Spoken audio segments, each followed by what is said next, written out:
या वेदस्मृतिशास्त्रविन्मुनिवरैः जुष्टा सुखैकास्पदा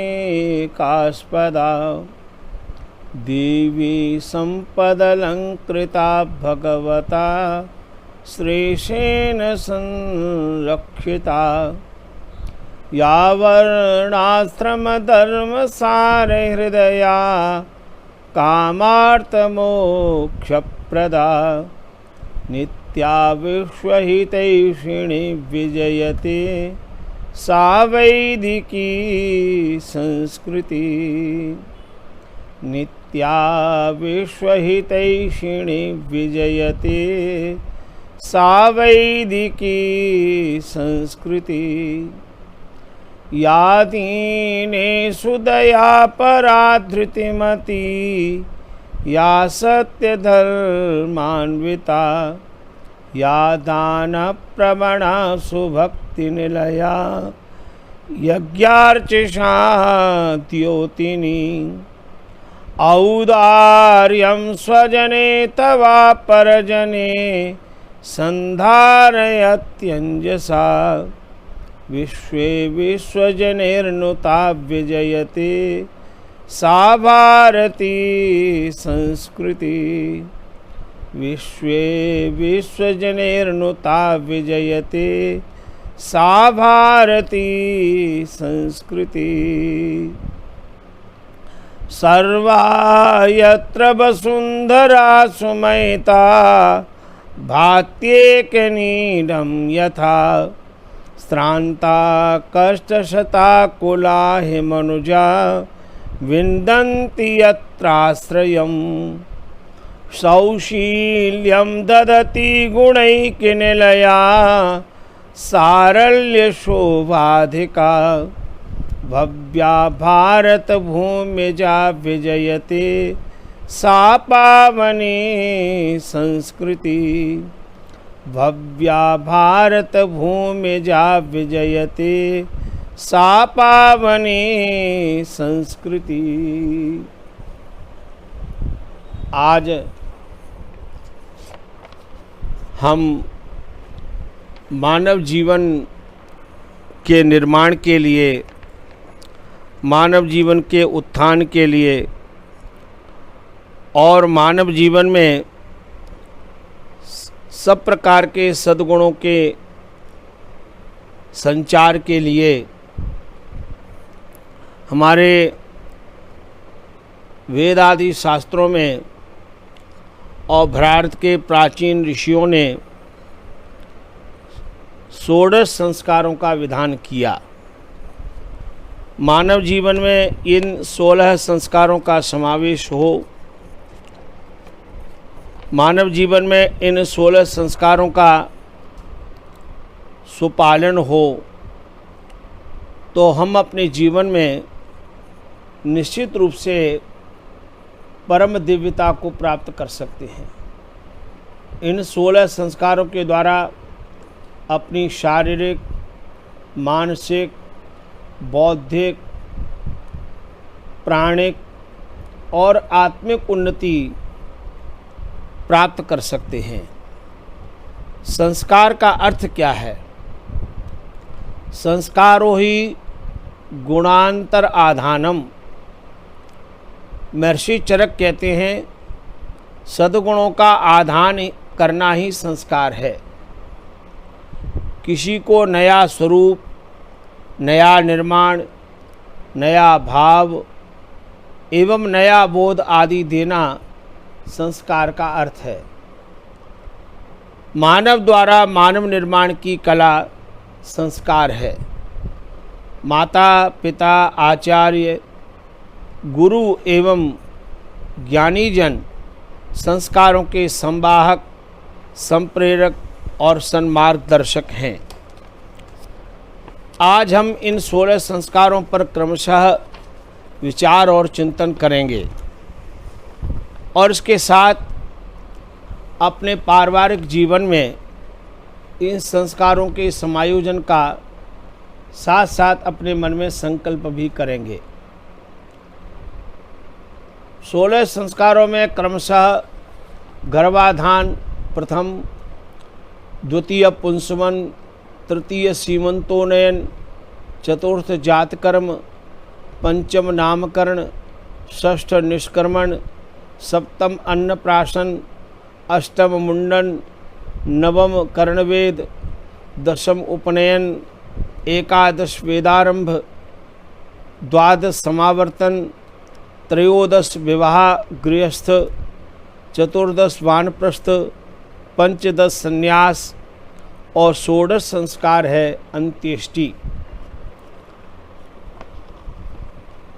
इनमें प्रथम जो संस्कार है गर्भाधान, उसमें हमारे माता पिता के द्वारा गर्भ में संतान की दिव्य आत्मा का अवतरण है। तो गर्भाधान संस्कार का भाव है गर्भ का धारण करना, गर्भ आधानम। शुक्र शोणित और जीव के संयोग की गर्भ संज्ञा है। पिता के पास शुक्र है, माँ के पास शोणित है और परमात्मा की कृपा से जीव का संयोग जब ये तीनों चीज़ें एक साथ मिल जाती हैं, शुक्र शोणित और जीव का परस्पर जो संयोग है उसी का नाम गर्भ संज्ञा है। संतान की कामना हेतु जब पति पत्नी का शरीर पूर्ण आरोग्य, अत्यंत प्रसन्न एवं अत्यंत प्रेम पूर्वक गर्भाधान क्रिया ऋतुकाल के बाद पूर्ण करना। स्त्री में ऋतुस्राव के 12वां दिन जीव विज्ञान, मनोविज्ञान और संतति विज्ञान की दृष्टि से गर्भाधान के लिए समुचित है। अब यह गर्भाधान संस्कार का लाभ, प्रभाव और विशेषता क्या है? तो कहा जाता है कि सर्वोत्तम संस्कारवान, सौम्य, सुशील एवं मेधावी संतान की प्राप्ति। गर्भाधान के समय केसर, कस्तूरी, जायफल, जावित्री, छोटी इलायची युक्त शुद्ध गौ माता का दूध सूंठी ब्राह्मी के साथ सेवन करना चाहिए। गर्भिणी स्त्री को घर में इन जो पदार्थ हैं उनका सेवन कराना चाहिए। ऋतु अनुकूल सात्विक आहार ग्रहण करना चाहिए। जो गर्भिणी माता है उसको ऋतु के अनुकूल सात्विक और प्रसन्नता के साथ आहार ग्रहण करे। वैद्य के विमर्शानुसार बल एवं बुद्धिवर्धक पौष्टिक औषधियों का सेवन करना चाहिए। इसलिए शास्त्र में कहा गया, सामवेद में यह भाव प्राप्त होता है, पुमांसो मित्रावरुणौ पुमांसो अश्विनौ उभौ पुमान अग्निश्च वायोश्च पुमान गर्भा तबोदरे। और उस गर्भिणी स्त्री के लिए श्रद्धा के साथ यही आशीर्वाद देना चाहिए, त्वम सौम्या सुशीला सद्गुण स्वरूपा संतानवती भव। ऐसी प्रार्थना करने से, प्रसन्न रहने से, भगवान का नित्य प्रति ध्यान करने से और गर्भिणी माताएं अपने घर में जैसी संतान चाहते हैं वैसी दिव्य संतानों की आकृति, उनके चित्र अपने घर में लगाएं और सदा मन से प्रसन्न रहें, सात्विक आहार करें, तो वो गर्भाधान उनका परिपुष्ट होता है। और ये प्रथम प्रक्रिया यहाँ से प्रारंभ जीवन निर्माण की शुभारंभ होती है। तो जैसा हमारा शुभारंभ होगा पवित्रता के साथ, वैसे ही जीवन की निर्माण की प्रक्रिया भी अगले संस्कारों में भी वही दिव्यता और पवित्रता का भाव रहेगा। दूसरा संस्कार पुंसवन है। पुंसवनम पुरा स्पंदते इति मासे द्वितीय तृतीय व पारस्कर गृह सूत्र का वचन है। शिशु के गर्भ में स्पंदन, हिलने डुलने से पहले गर्भ स्थिति के ज्ञान होने के बाद द्वितीय अथवा तृतीय मास में यह पुंसवन संस्कार किया जाता है। पुंसवन संस्कार करने से संतान स्वस्थ, निरोगी एवं बलिष्ठ हो, उसे पुंसवन कहते हैं। पुंसवन में पुम शब्द लक्षणा से बल, वीर्य, पराक्रम का प्रतीक है। पुमांसम पुरुषार्थ युक्तम। अब पुंसवन संस्कार में ऋतु अनुकूल वैद्य विमर्शानुसार गुड़च, गिलोच, ब्राह्मी आदि का दूध का सेवन करना चाहिए। गर्भस्थ शिशु का शारीरिक विकास करना इस संस्कार का मुख्य लक्ष्य है। माता का सदा प्रसन्न रहना, प्रभु भक्ति, महापुरुषों के जीवन चरित्र पढ़ना चाहिए। अधिक शयन, विकृत आहार, क्रोध और द्वेष से हमें बचना चाहिए। विशेष करके गर्भिणी माता को अधिक शयन और विकृत राजसिक तामसिक आहार, क्रोध और द्वेष से जितने बचे उतने ही गर्भस्थ शिशु के अंदर दिव्यता का भाव रहेगा। और इसके लिए यजुर्वेद में एक विशेष मंत्र प्राप्त होता है, सुपर्णोषि गरुत्मान दिवम गच्छ स्वपत।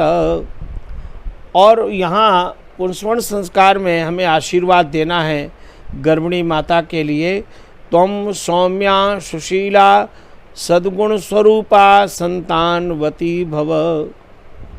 अब तीसरा संस्कार सीमंतोन्नयन है। सीमंतस्य उन्नयनम सीमंतोन्नयनम, सिर के बालों के मध्य रेखा सीमंत कहलाती है। सिर की 5 संधियों के कारण भी इसे सीमंत कहते हैं।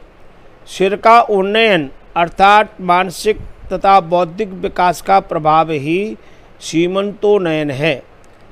गर्भ मास के षष्ठ अथवा अष्टम मास में यह संस्कार करना चाहिए। गर्भिणी माता 8 मास तक दो हृदयनी हो जाती है। एक माता का अपना हृदय, दूसरा संतान का हृदय, ऐसा सुश्रुत संहिता में वचन प्राप्त होता है। वैद्य के परामर्शानुसार प्रतिदिन शुद्ध ताज़ा पौष्टिक आहार ग्रहण करें। माता अपने मन में सदा दिव्य भाव रखे, जिससे गर्भस्थ शिशु का समुचित मानसिक और बौद्धिक विकास हो। और वहाँ ये प्रार्थना की गई है, पति कहता है किम पश्यसि, पत्नी कहती है प्रजाम पश्यामी, मैं प्रजा का दर्शन करती हूँ। और इसमें गर्भिणी माता को ये आशीर्वाद देना चाहिए, त्वं वीरसु भव, त्वं जीवसु भव, त्वं जीव पत्नी भव। इसके पश्चात चौथा संस्कार है जात कर्म।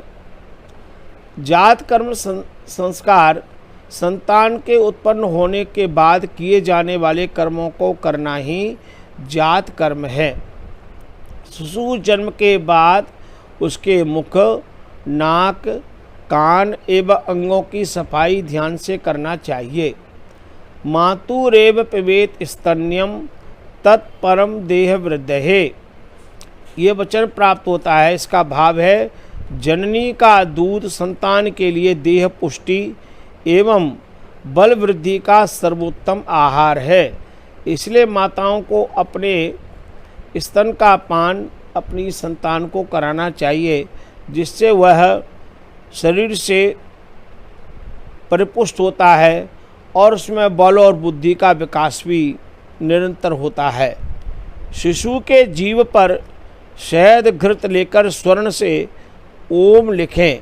जीवन यात्रा का शुभारंभ प्रभु स्मरण के साथ हो, ऐसा शास्त्र का उपदेश है।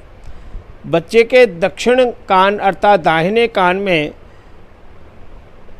माता पिता ध्यान से ये बोले वेदोसी का उच्चारण करें। अब कितना सुंदर भाव है। जीव पर सोने की सलाका से शहद लेके थोड़ा ओम ऐसा चिंतन करते हुए भाव करें, उस पर लिखें और कान में वेदोसी का उच्चारण करें। अब जीवन की मांगलिक यात्रा इन संस्कारों के साथ प्रारंभ हो रही है। 28 दिन का चंद्रमास होने से 280 दिन की गर्भावस्था 10 चंद्रमास हैं और 9 मास सौर मास की गणना है। तो वहाँ ये वचन प्राप्त होता है 10 मासान शयाना कुमारो अधिमातरी। ऋग्वेद 10 मासोत्पन्न शिशु स्वस्थ निरोग और दीर्घायु होता है। इसमें जातकर्म संस्कार में पुत्र या पुत्री हो तो उसको आशीर्वाद देना है, त्वम अस्मा भव, त्वम परशु भव, त्वम हिरण्यम अस्त्रितम भव, त्वम आत्मा असि, त्वम माँ मृथा, त्वम सरदा शतम जीव। ऐसे दिव्यतापूर्ण आशीर्वाद उस बालक या बालिका को देना चाहिए। अब पांचवा संस्कार इसी क्रम में नामकरण संस्कार है। नामकरण संस्कार का अर्थ है नामस्य करणम नामकरणम, जन्मे हुए शिशु का नाम रखना। नाम च अस्मै दद्युः दशम्याम उत्थाय पिता नाम करोति, पारस्कर गृह सूत्र का वचन है। जन्म के 11, 12, 18, 1 मास, 1वें दिन या 1 वर्ष पूरा होने पर नाम रखना चाहिए। ये एक शास्त्रीय विधान है। युग्मानि त्वेव पुंसाम अयुजनानि स्त्रीणाम, अर्थात बालक का नाम सम और बालिका का नाम विषम अक्षरों पर हो। नाम रखते समय ये ध्यान रखें कि नाम सार्थक, गुणवाचक एवं प्रेरक हो। अर्थहीन या प्रेरणा न देने वाले नाम को नहीं रखना चाहिए। हमेशा नाम सार्थक होना चाहिए, दिव्यता से अलंकृत हो, अच्छे गुणों को, अच्छे भावों का संदेश देने वाला हो, जिससे बच्चे को बड़े होकर के अपना नाम सुन कर के उसके अंदर नाम के अनुरूप गुणों को धारण करने की प्रक्रिया प्राप्त हो।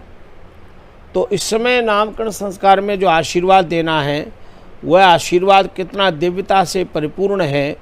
सत्वा अन्ने परिददातु अहत्वा रात्रि परिददातु, रात्रिस्त्वा अहोरात्राभ्याम परिददातु, अहोरात्रु तु अर्धमासेभ्यः परिदत्ताम्, अर्धमासात्वा मासेभ्यः परिददतु, मासात्वा ऋतुभ्यः परिददतु, ऋतवस्त्वा संवत्सराय परिददतु, संवत्सरत्वा आयुषे जरायै परिददतु, असौ बालकः। ऐसा ये बालक के लिए आशीर्वाद है। बालिका है तो उसके लिए भी है। वह दिन से रात्रि में बढ़े, रात्रि से दिन में, फिर दिन रात मिलकर के बढ़े, दिन रात से पाक्षिक 15 दिन में बढ़े, 15 दिन से मास में बढ़े, मास से 2 महीने की ऋतुओं में बढ़े, ऋतुओं से फिर संवत्सर वर्ष भर बढ़ती रहे। दक्षिणायन उत्तरायण के 6 मास के अंतर पूरे वर्ष भर की जीवन यात्रा है। इस प्रकार से कितना सुंदर ये शास्त्रीय उपदेश है और ये बालक के लिए कितना सुंदर दिव्यता से पूर्ण ये आशीर्वाद है। इसके बाद अगला संस्कार है निष्क्रमण। अपने गृह से बाहर शुद्ध, स्वच्छ एवं वातावरण में शिशु को निकालना ही निष्क्रमण है। पहली बार घर के वातावरण से अंदर से बाहर निकालने और शुद्ध स्वच्छ वातावरण में शिशु को घर से बाहर निकालना ही निष्क्रमण संस्कार है। जन्म के पश्चात शुक्ल पक्ष में यह संस्कार करना चाहिए, ऐसा आशुलायन गृह सूत्र का वचन है। जन्म के पश्चात चतुर्थ मास में जिस दिन बालक का जन्म हो यह संस्कार करना चाहिए, ऐसा पारस्कर गृह सूत्र का वचन है। तो ये चतुर्थ मास में यह संस्कार निष्क्रमण हम कर सकते हैं। तक चक्षुर्देवहितं पुरस्तात् शुक्रमुच्चरत्, पश्येम शरदा शतं जीवेम शरदा शतं, शृणुयाम शरदा शतं प्रब्रह्माम शरदा शतं, अदीनाश्याम शरदा शतं भूयश्च शरदा शतात्। यजुर्वेद के इस मंत्र को पढ़कर संतान को सबसे पहले सूर्य का दर्शन कराएं। माता पिता रात्रि में ओम चंद्रमसि त्वा, ये मंत्र ब्राह्मण का वचन है, को बोल करके संतान को रात्रि में चंद्रमा का दर्शन कराएं। ओम स्वस्ति पंथाम अनुचरेम सूर्या चंद्रमसाविव, पुनर्ददताघ्नता जानता संगमे मही। ऋग्वेद के इस मंत्र का पाठ करके सूर्य से प्राणिक और चंद्रमा से मानसिक संकल्प शक्ति लेते हुए जीवन में सदा सुपथगामी हों, ऐसा भाव मन में रखना चाहिए। इस समय बालक को तो ये आशीर्वाद दें, हे बालक त्वम सर्वदा शतं वर्धमानः जीव, और बालिका है तो ये आशीर्वाद दें, हे बालिके त्वम सर्धा शतम वर्धमाना जीव। इसी क्रम में अगला संस्कार अन्नप्राशन है। अन्नप्राशन का अर्थ है अन्नस्य प्राशनम, अन्नप्राशनम, शिशु को अन्न खिलाना अन्नप्राशन है। षण्मासम चैनम अन्नम प्राशयत लघु हितम च, इस सुश्रुत का वचन है। जन्म के 6ठ मास में अन्नप्राशन संस्कार करें। दधि मधु घृत विस्तृतम अन्नम प्राशयेत, आश्वलायन गृहसूत्र का वचन है। शिशु को 6ठ मास में थोड़ा हितकर अन्न खिलावें। 1 वर्ष का बालक क्षीरपा दूध पीने वाला, 2 वर्ष का क्षीरान्नाद दूध और अन्न खाने वाला होता है। यज्ञम मधुमत अस्तु नो अन्नम, अथर्ववेद का वचन है। हे प्रभो, वह यज्ञ अन्न हमारे लिए मधु रसयुक्त और बलवर्धक हो। अन्नम वै ब्रह्म, तैत्तिरीय उपनिषद का वचन है। अन्न ही ब्रह्म है। ऐसे अन्न का सेवन करते हुए अन्नपते अन्नस्य नो देहि अन्वीवश्य सुष्मणः प्रप्रदातारम तारिष ऊर्जम नो देहि द्विपते चतुष्पदे। अन्नपति परमात्मा ने अपना यह दिव्यतम आहार अन्न हमें जो दिया है, उस सात्विक अन्न का सेवन करते समय अन्नपति भगवान की जय जयकार करें।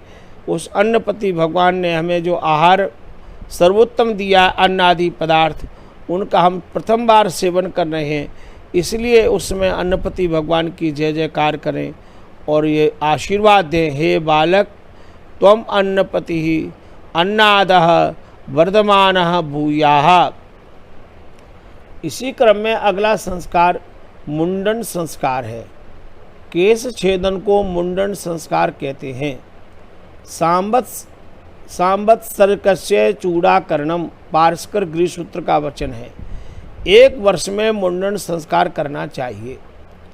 3 वर्षे चौलम, आश्वलायन गृहसूत्र का वचन है। 3 वर्ष में शिशु का उत्तरायण शुक्ल पक्ष में मुंडन करना चाहिए, ऐसा वचन प्राप्त होता है। तो ये मुंडन संस्कार करने का क्या विशेष लाभ है? पौष्टिकम वृश्यम आयुष्यम शुचि रूप विराजनम, केश श्रमसु नखादीनाम कल्पनम संप्रसादनम, चरक संहिता का वचन है।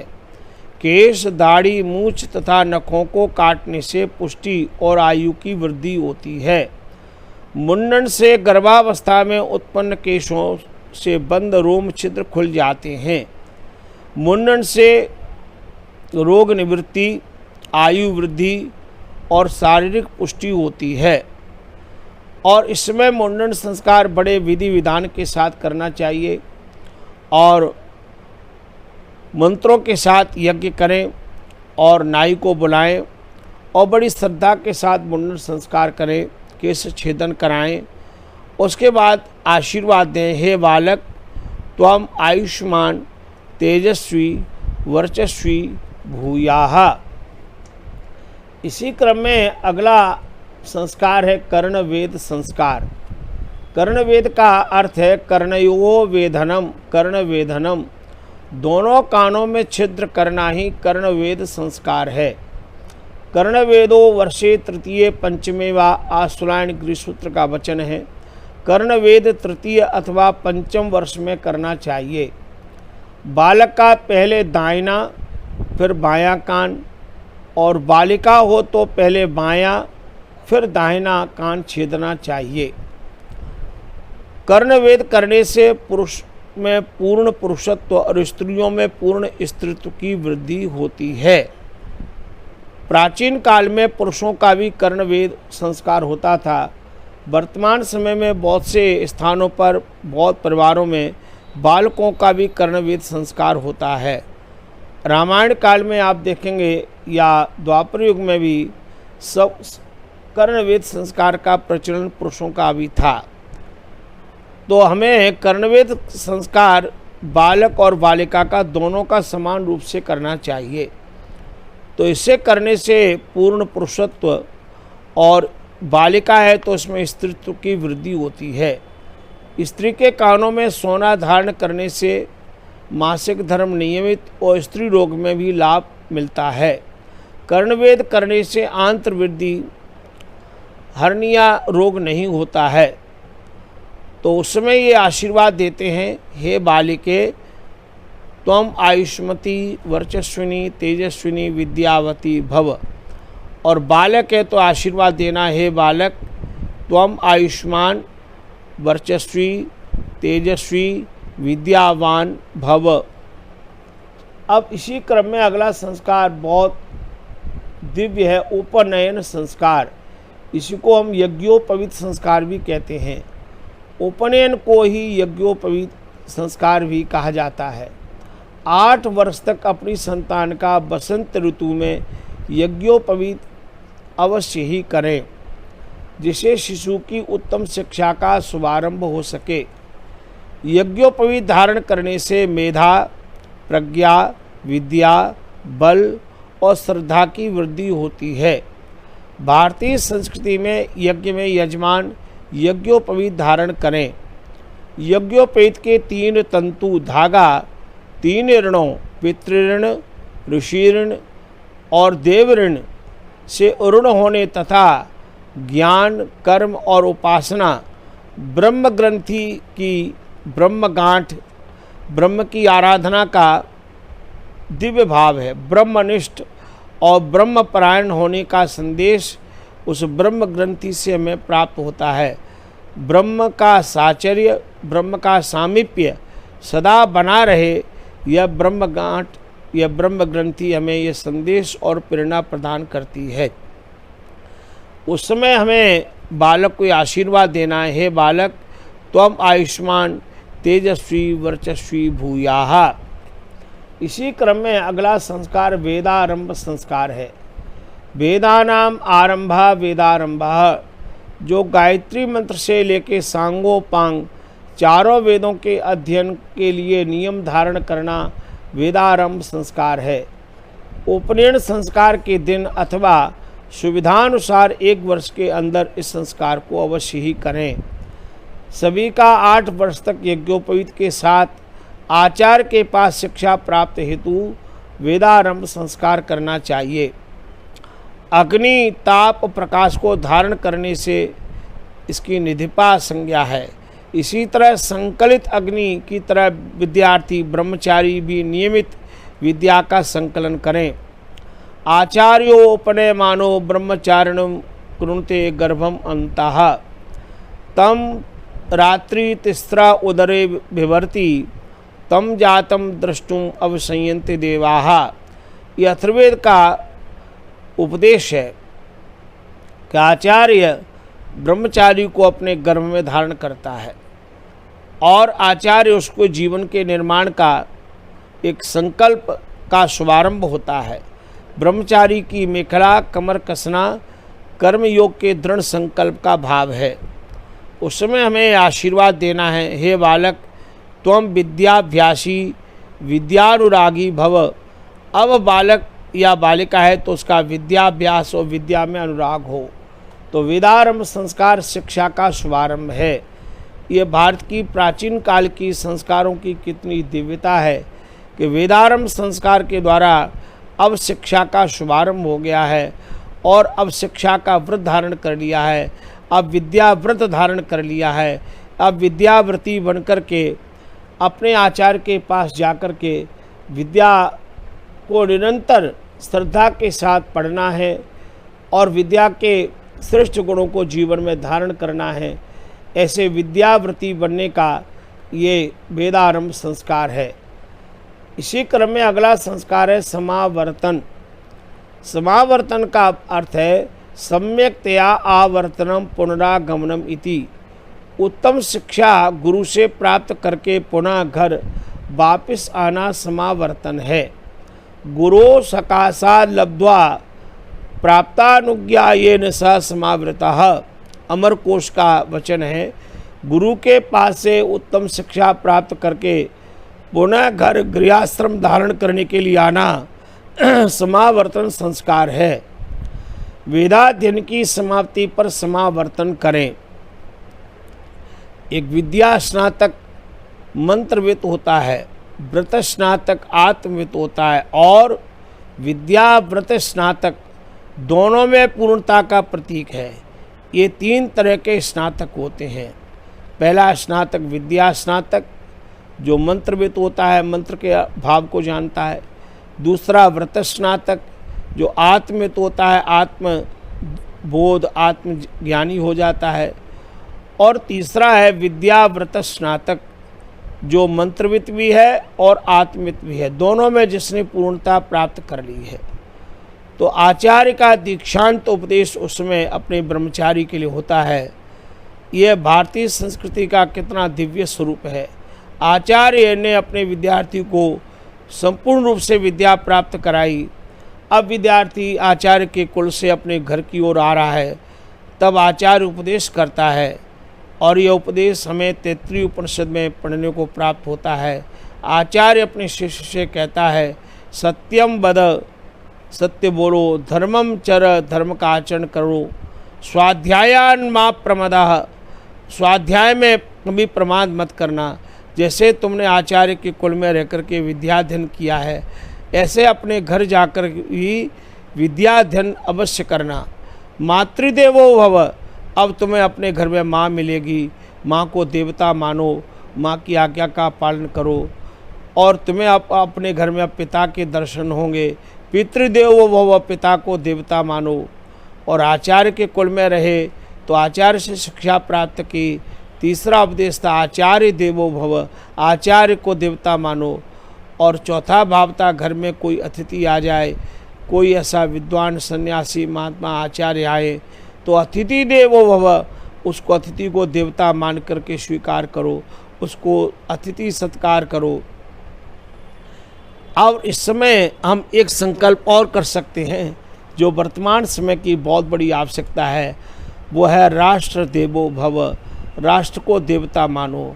राष्ट्र के गौरव, राष्ट्र के सम्मान, राष्ट्र की अखंडता, राष्ट्र की अभिवृद्धि और राष्ट्र के समुत्थान के लिए एक दिव्य संकल्प करें कि जो कुछ मेरा है, इदम राष्ट्राय इदं न मम, ये मेरे राष्ट्र का है, मेरा नहीं है। ऐसा संकल्प भी हमें अपने मन में अवश्य करना चाहिए।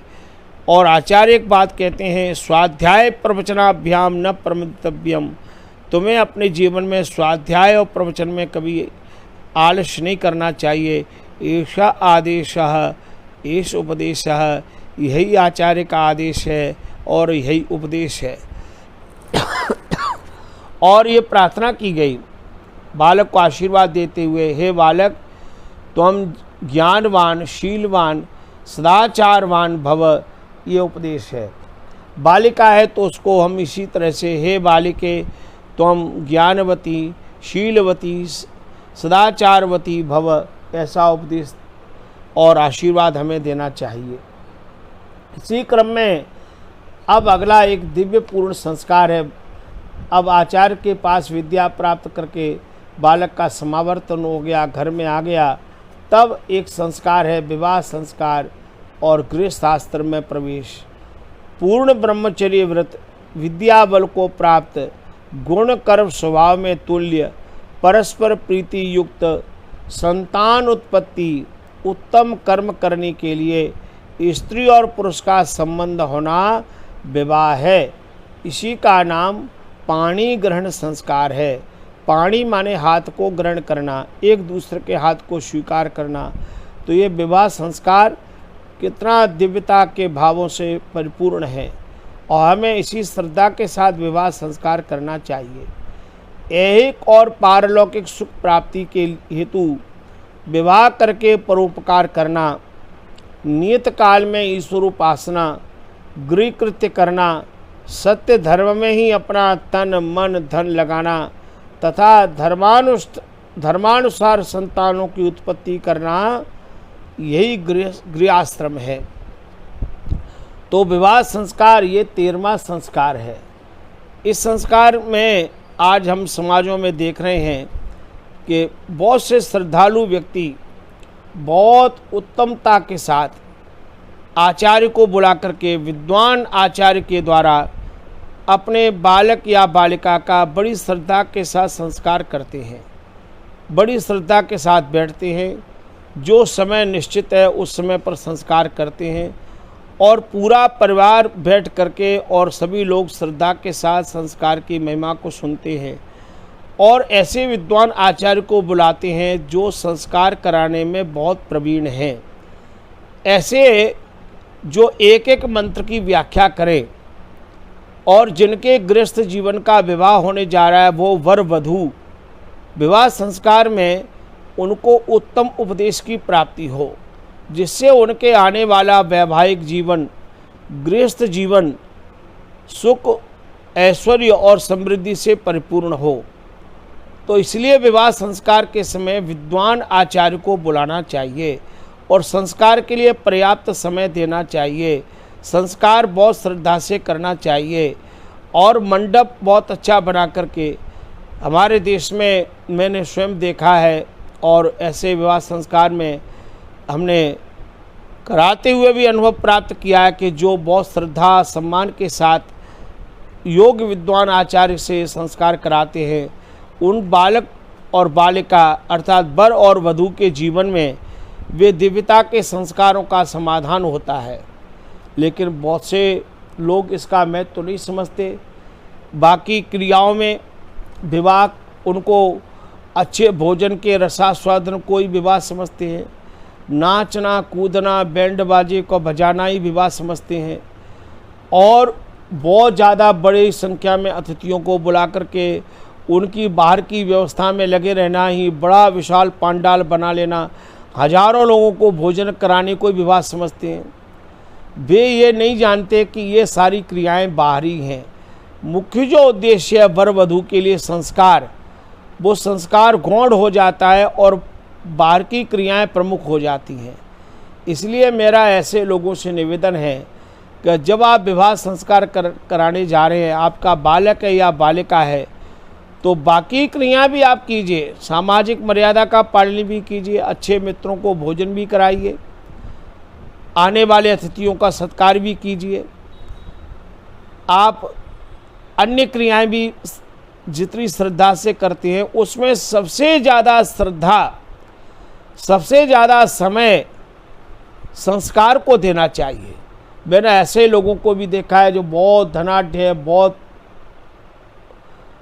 धनवान है, वो बाहर की क्रियाएं तो बहुत करेंगे लेकिन संस्कार का समय आ जाएगा तो खुद सो जाएंगे। परिवार के लोग सो गए, अकेले पंडित जी बैठे हैं और वर वधू बैठे हैं और पंडित जी ने कुछ भी कह दिया और फिर वर वधू से पूछो तुमने बताओ क्या संस्कार सुना, कि हमें पता ही नहीं, पंडित जी सारे मंत्र अपने मुंह में बोलते रहे, एक भी मंत्र का अर्थ नहीं बताया। तो बताओ इसको संस्कार कहेंगे? इसे विवाह संस्कार का। इसलिए मेरी प्रार्थना है कि विवाह संस्कार के समय बहुत भव्यता के साथ यज्ञ हो। एक एक विवाह संस्कार के जितने मंत्र उनकी पूरी आहुति होनी चाहिए, एक एक मंत्र का भाव समझना चाहिए। ये और विवाह संस्कार की जो अनेक क्रियाएं हैं उन क्रियाओं को हमें अच्छी तरह से समझना चाहिए, जिससे आपके घर में आने वाली जो वधू आ रही है उसके द्वारा अच्छी संतान प्राप्त हो। अब हम संस्कार पे ध्यान नहीं देंगे, फिर हम बाद में रोएंगे, अरे हमारे घर में अच्छे संस्कार कैसे आए, क्योंकि हमने संस्कारों को खुद ही नष्ट किया है। फिर हम ये कामना करें कि हमारे घर में अच्छी संतान आए, अच्छी वधू आए, अच्छी भावना आए, तो वो भावना के लिए हमें विवाह संस्कार को बड़ी श्रद्धा से करना चाहिए। इसलिए आचार्य उपदेश देते हैं, प्रजा तंतु मां व्यच्छेदसी ही, वंश परंपरा को मत काट देना, उत्तम संतान की प्राप्ति करना। प्रजापति स्वा नियुक्त मह्यम, प्रजापति परमात्मा ने तुमको नियुक्त किया है। हम दोनों की परस्पर नियुक्ति, वर और वधू का मिलन प्रजापति की परमात्मा की कृपा से हुआ है। यत् तदेदम हृदयम तव तदस्तु हृदय मम, जैसे तुम्हारा हृदय है वैसे मेरा भी हृदय हो। सके सप्तपदी भव, हे सके सप्तपदी होकर चलो। ये सप्तपदी का कितना दिव्य भाव है। सांसारिक गृहस्थ जीवन की मर्यादा का सुपालन करना, तो ये हमें ध्यान रखना है ना। तो ये जो भाव है, marriage sacrament have been accorded the recognition of a sacred band to souls in the form of women and man. तो ये जो विवाह है ये बहुत पवित्र बंधन है। Sacrament have been accorded the recognition of a sacred band. ये जो प्रेम का बंधन है, टू सोल्स, दो दिव्य आत्माओं में, इन the form of women and man. ये वुमेन और मैन के, स्त्री और पुरुष का जो पवित्र दिव्य आत्माओं का, दो दिव्य आत्माओं का जो पवित्र मिलन है, वह ये विवाह संस्कार है।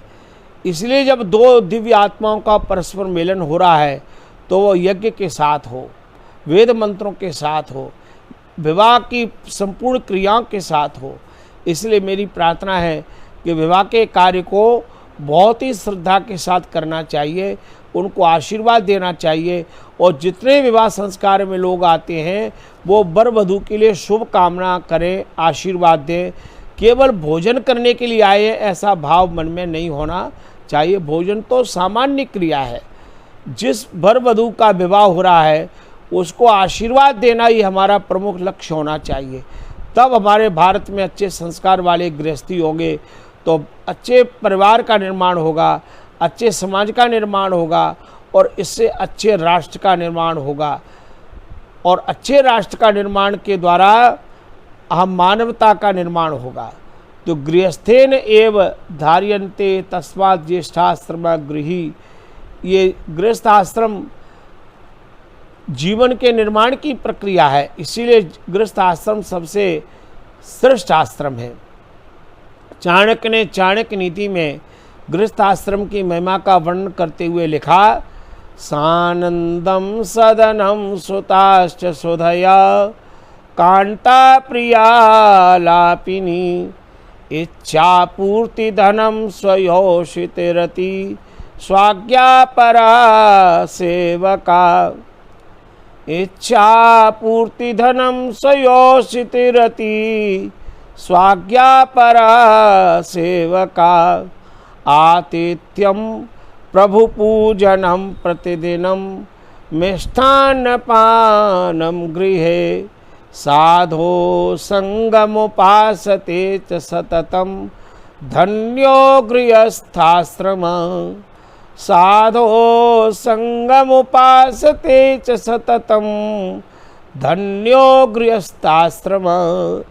ऐसा गृहस्थ आश्रम धन्य है जहाँ ये 10 प्रकार की दिव्य गुणों की चर्चा इस श्लोक में की है।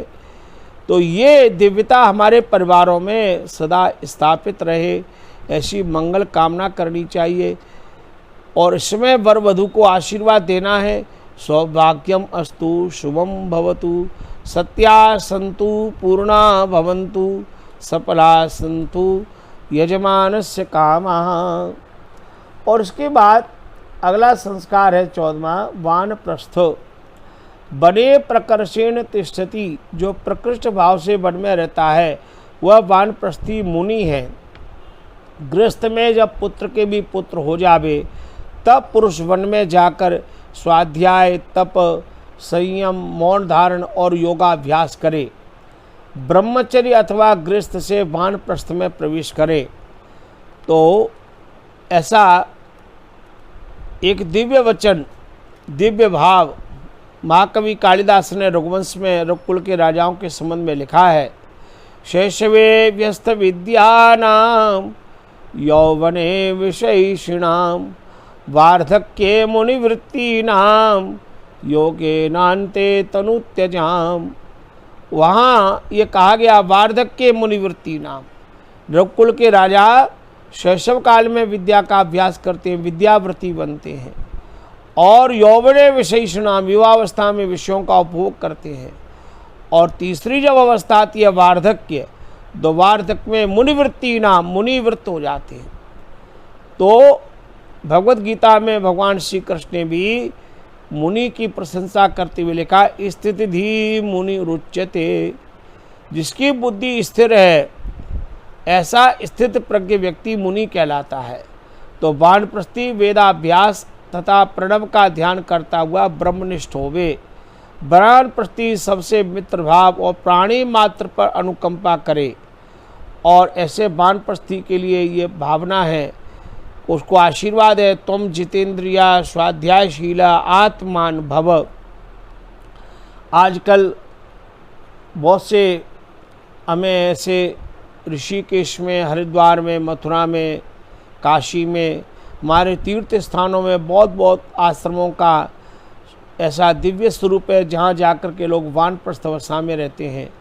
वानप्रस्थ आश्रम एक ज्वालापुर में बहुत प्रसिद्ध स्थान है, तपोवन देहरादून में है, या हमारे रोजड़ गुजरात में वानप्रस्थ आश्रम है। तो ऐसे जो भिन्न भिन्न साधना के स्थान हैं, या उद्गीत साधना स्थली हिमाचल में है, तो ऐसे दिव्य स्थानों पर जाकर के आप वानप्रस्थ के रूप में रह सकते हैं और वहाँ नित्य प्रति अपना भगवान का ध्यान, स्वाध्याय और मौन धारण कर सकते हैं। अब यदि आपको ये सुविधा प्राप्त नहीं है, आप घर में ही रहना चाहते हैं, तो 60 वर्ष से जब आपकी आयु हो रही है, तो अपने घर में रहते हुए भी आप अपने घर में रहते हुए भी जैसे कमल जल में रहता है, ऐसे उसी तरह के घर की आसक्ति और बंधनों से दूर रहने का अभ्यास करें। अपने घर की जिम्मेदारियां अपनी संतान को सौंप दें और धीरे धीरे घर में अपने नियमित रूप से ध्यान करें, उपासना करें, योगाभ्यास करें और सबसे मित्र भाव रखें, प्राणी मात्र पर कृपा करने का भाव रखें और शास्त्रों का स्वाध्याय करें। अपना नियम बनाने के इसी जीवन में मुझे 4 वेद पढ़ने हैं, मुझे इसी जीवन में 11 उपनिषद पढ़नी है, मुझे इसी जीवन में पूरा भगवत गीता पढ़नी है, मुझे इसी जीवन में हमारे जो पुराण आदि हैं उनका अध्ययन करना है, इसी जीवन में हमें रामचरितमानस भी पढ़ना है। तो जितने जितने ग्रंथ हैं, आप सब ग्रंथों का स्वाध्याय करें, चिंतन करें, मनन करें, पढ़ें और अधिक समय संस्कार और आस्था चैनल पर या अन्य चैनलों पर भी जो धार्मिक संदेश आ रहे हैं, धार्मिक उपदेश आ रहे हैं, एक आर्य संदेश टीवी है, उसमें विद्वानों के आचार्यों के उपदेश आ रहे हैं, वहाँ निरंतर यज्ञ की प्रक्रिया चल रही है। तो ऐसे धार्मिक क्रियाओं में सदा संलग्न रहने का अभ्यास करें। जिस नगर में आप रहते हैं उस नगर में जो भी धार्मिक सत्संग चलते हैं उनमें अधिक से अधिक भाग लेते रहें और अपने जीवन में धर्म की स्थापना करें, स्वाध्याय का चिंतन करें। मुझे कुछ ऐसे संकल्पवान स्वाध्यायी लोगों से मेरा परिचय दिल्ली में भी हुआ और बाहर भी लोग मुझे, जिन्होंने अपने संकल्प के द्वारा इसी जीवन में 4 वेद पढ़ लिए, 11 उपनिषद पढ़ ली, 6 दर्शन पढ़ लिए, है ना, भगवत गीता पूरी पढ़ ली, रामचरितमानस का पूरा अध्ययन किया, भागवत महापुराण भी जिन्होंने विद्वानों से सुनी, श्रवण किया। तो आपकी जैसी अभिरुचि है उसको पढ़िए, स्वाध्याय कीजिए और नियमित रूप से गायत्री का जप करें।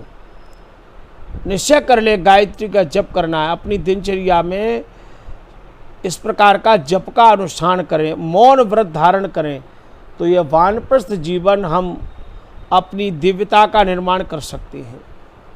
और इसी क्रम में 15वां संस्कार है संन्यास।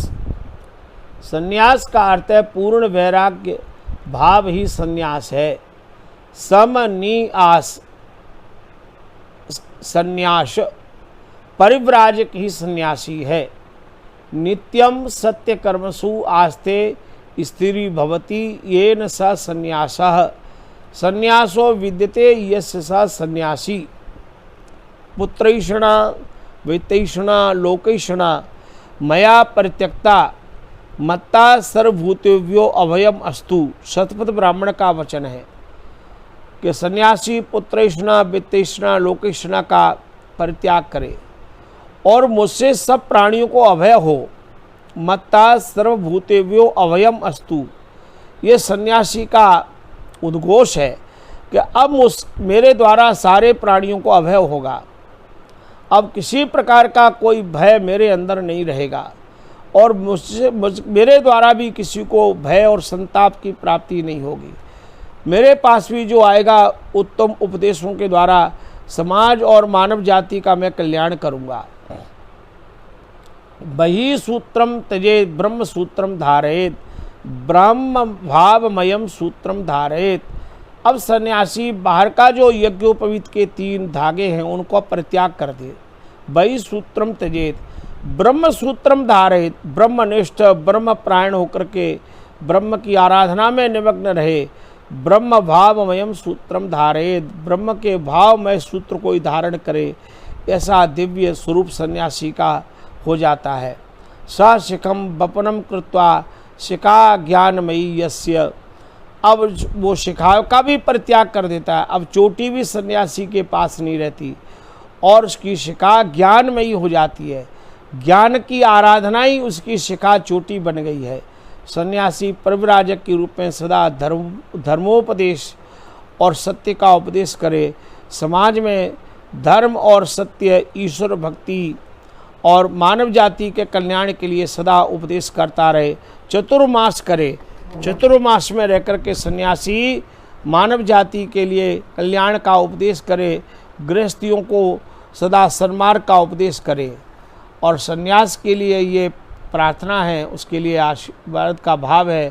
त्वम आत्मनिष्ठा ब्रह्मनिष्ठा ब्रह्मपरायण परोपकारी पूर्ण वैराग्यवान सदा भव। अब जीवन का अंतिम 16वां संस्कार है अंत्येष्टि।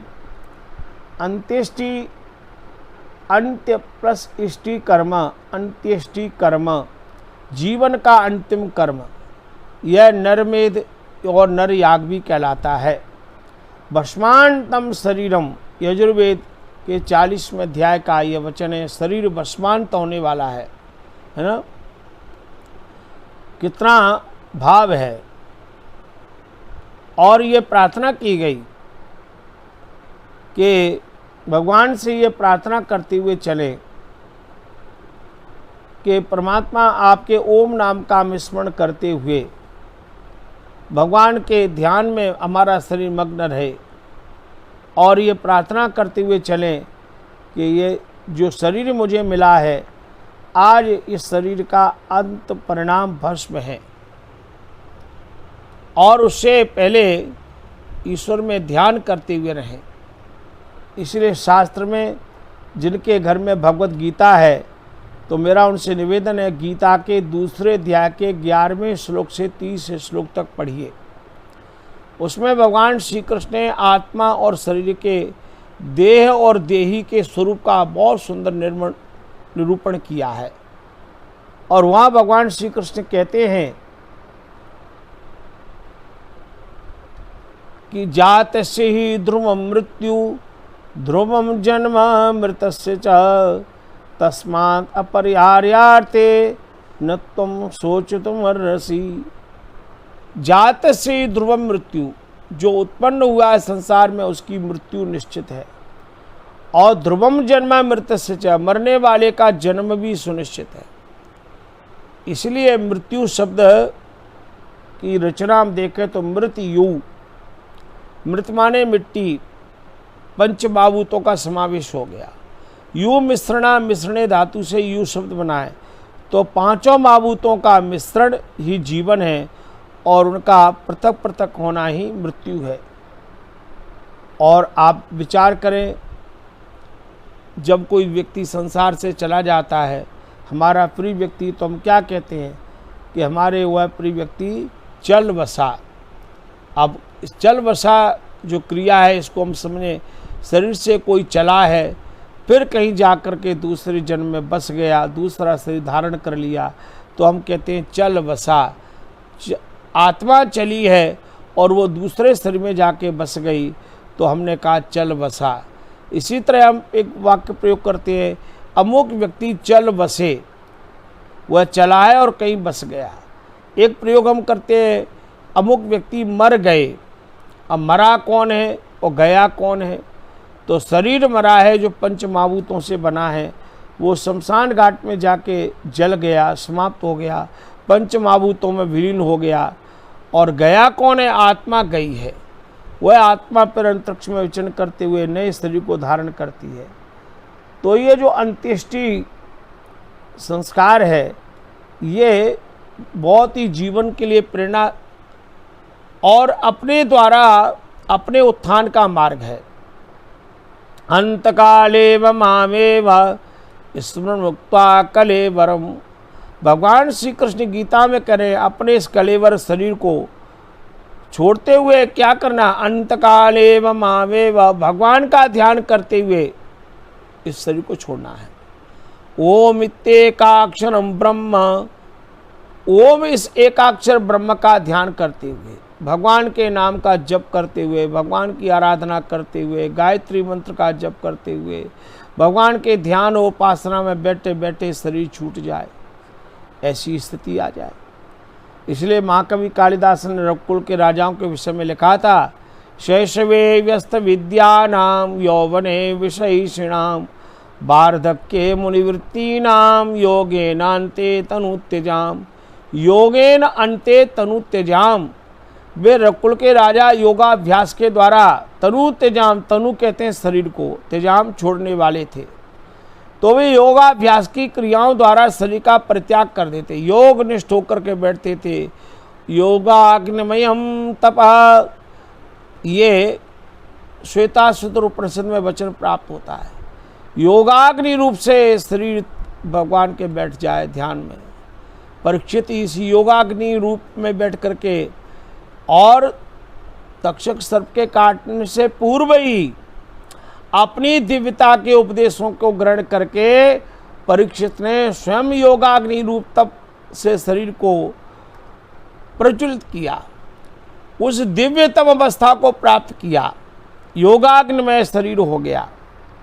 ऐसी दिव्यता हमारे जीवन में आ जाए, ऐसी मृत्यु का वरदान हमको मिले कि हमें किसी प्रकार से बीमारियों से ग्रस्त होकर के हॉस्पिटल में महीनों सालों पड़े रहना, बहुत ज़्यादा कष्ट को भोगना, सारे परिवार के लिए सेवा और धन की हानि भी करना, लाखों रुपया धन परिवार का खर्च करा के मृत्यु को स्वीकार करना, ये कोई दिव्यता नहीं है। तो मृत्यु तो आनी है, लेकिन वो मृत्यु मेरे जीवन के लिए वरदान देने वाली बन जाए, मृत्यु को मैं प्रसन्नता के साथ स्वीकार करने वाला बनूं, ऐसी यह अंत्येष्टि कर्म हमें इसी भाव से मृत्यु का आवरण हम करें। तो परिवार सामाजिक लोग अंत्येष्टि कर्म पूर्ण विधि विधान से करें, जाने वाले के प्रति हमारी सच्ची श्रद्धा का भाव हो। शैशव, किशोर, तरुण, युवा, जरा आदि अवस्थाओं में परिवर्तनशील शरीर में अपरिवर्तनशील आत्मा नित्य रहता है। इसी को भगवान ने कहा, देहिनो अस्मिन् यथा देहे कौमारम यौवनम जरा तथा देहांतर प्राप्ति धीरस्तत्र न मुह्यति। भगवान श्री कृष्ण कह रहे हैं देहांतर प्राप्ति, ये मृत्यु क्या है? देहांतर प्राप्ति है, और धीर व्यक्ति इसके लिए मोह नहीं करता। तो शरीर का शुभारंभ ऋतुदान से अंतिम परिणति शमशान घाट है। अब पहला जो संस्कार था गर्भाधान, वहाँ से शरीर का प्रारंभ हुआ, और अंतिम 16वां संस्कार जो अंत्येष्टि है वो शमशान घाट में पूर्ण हो रही है। शरीर, देह, क्षेत्र का जन्म मरण, संयोग वियोग, आरंभ अवसान है। और शरीर आत्मा नित्य अजर अमर चेतन है। मृत्योर माँ अमृतम गमय, छांदोग्य उपनिषद का यह वचन हमें सदा अपने जीवन में धारण करना चाहिए। मृत्यु से मुझे प्रभु अमृत की ओर ले चलो। जीवात्मा अपने पुण्य कर्मों से दिव्य गति, देवयान, निर्वाण, मुक्ति प्राप्त करता है। योगेनान्ते तनुत्यजाम का भाव हमें ध्यान रखना चाहिए, और शरीर रूपी वस्त्र से साधन से साध्य धर्म, अर्थ, काम और मोक्ष की ये सिद्धि आत्मा की यात्रा है। तो ये मृत्यु आत्मा की सतत यात्रा का हमें संस्मरण याद दिलाता है। ऐसी अंत्येष्टि का दिव्य भाव हमारे समाज में हो, और अंत्येष्टि करने वाले परिवार के लोग, समाज के लोग बहुत श्रद्धा के साथ करें। दिव्यता के साथ करें। उसके लिए मंगल प्रार्थना करें। जो व्यक्ति हमारे परिवार से गया है उसके साथ हमारे जो संपर्क रहे, हमारे माता पिता हैं या हमारे अन्य कोई पारिवारिक जन हैं, हमारे मित्र जन हैं, हमारे संबंधी जन हैं, उनके लिए शमशान घाट में जाएं तो वहाँ मन से प्रार्थना करें और उसकी क्रिया में सहभागी बने। इससे समाज में एक दूसरे के लिए हमारे लिए प्रार्थना रहती है और उसमें ये प्रार्थना करें, हे प्रभु त्वम मम पुण्य कर्मणा मां पुण्यलोकम प्रापय, मेरे पुण्य कर्मों से ही मुझे पुण्यलोक की प्राप्ति हो। हे ईश्वर त्वम मम दिव्य कर्मणा मां दिव्य लोकम गमय, तो मुझे दिव्य कर्मों के द्वारा मुझे दिव्य लोक की प्राप्ति हो। तो महर्षि पिपलाद ने प्रश्नोपनिषद में इसका बड़ा सुंदर चित्रण किया है। आप स्वाध्याय में रुचि रखते हैं तो प्रश्नोपनिषद पढ़िए और उसमें भगवान महर्षि पिपलाद ये कहते हैं आत्मा शरीर से जब निकलती है तो उसके दो मार्ग हैं। एक सूर्य को जाने वाला मार्ग जिसे शास्त्र में देवयान मार्ग कहा है, जिसे उत्तरायण का मार्ग कहा है, जिसको निष्काम मार्ग कहा है, और वह पूर्णता से परिपूर्ण दिव्य मार्ग है। और एक मार्ग चंद्रमा की ओर है आत्मा का, जिसे शास्त्रों में पितृयान मार्ग कहा है, जिसको दक्षिणायन मार्ग कहा गया है, जिसको सकाम मार्ग कहा गया है। तो ये भोग मार्ग है। यहाँ से फिर हम दोबारा संसार में आवागमन का चक्र चलता रहता है। इसको आदि शंकराचार्य जी ने बहुत सुंदर भज गोविंदम गीत में लिखा, पुनरपि जननम पुनरपि मरणम पुनरपि जननी जठरे शयनम भज गोविंदम भज गोविंदम भज गोविंदम मूढ़मते। आदि शंकराचार्य जी कह रहे हैं बार बार जन्म लेना, बार बार मरना, संसार चक्र में आवागमन करना, एक बार इस जन्म में पुरुषार्थ करें और इसी जन्म में मुक्ति के मार्ग का अनुसरण करने, निर्वाण की ओर चले, तो ये सिद्धि हम इसी जीवन में कर सकते हैं। मृत्यु तो अपरिहार्य है, इसलिए उससे डरना नहीं है। मृत्यु पर विजय प्राप्त करने का अभ्यास करना है, इसलिए इस पंक्ति को बार बार याद रखना है। छांदोग्य उपनिषद के इस वचन को अपने मन में रखना है, मृत्योर्मा अमृतम गमय, मृत्योर्मा अमृतम गमय, मृत्योर्मा अमृतम गमय। हम मृत्यु से अमृत की ओर चले। ये अमृत की यात्रा ही मोक्ष की यात्रा है, अमृत की यात्रा ही मुक्ति की यात्रा है, अमृत की यात्रा ही अपने जीवन के निर्माण की यात्रा है। तो आइए परमात्मा की कृपा से हम भारतवासियों में एक कालखंड हमारे देश में ऐसा था, सतयुग में, त्रेता युग में, द्वापर युग में, कि हम सदा 16 संस्कारों का अपने जीवन में धारण करते थे और इन 16 संस्कारों के द्वारा संस्कार, सुविचार और सुकर्म से मानव जीवन का निर्माण होता था। तो आज मैंने इन 16 संस्कारों पर एक चिंतन आपको दिया। इसका एक दिव्य कैलेंडर भी मैंने तैयार कराया है और उसको जो मेरे मित्र मुझे मिलते हैं उनको मैं सादर श्रद्धा से भेंट भी करता हूँ। तो ये 16 संस्कारों के दिव्य भाव हम जीवन में धारण करें और अपनाएं, जिससे व्यक्तिगत हमारा जीवन का निर्माण होगा, हमारे परिवार का निर्माण होगा, हमारे समाज का निर्माण होगा और हमारे राष्ट्र का निर्माण होगा। और समाज में अच्छे मानव होंगे तो मानव से मानवता का विकास होगा और अच्छे श्रेष्ठ मानवों के द्वारा श्रेष्ठ मानव जाति का विकास होगा। तो सब में प्रेम और सद्भावना रहेगी।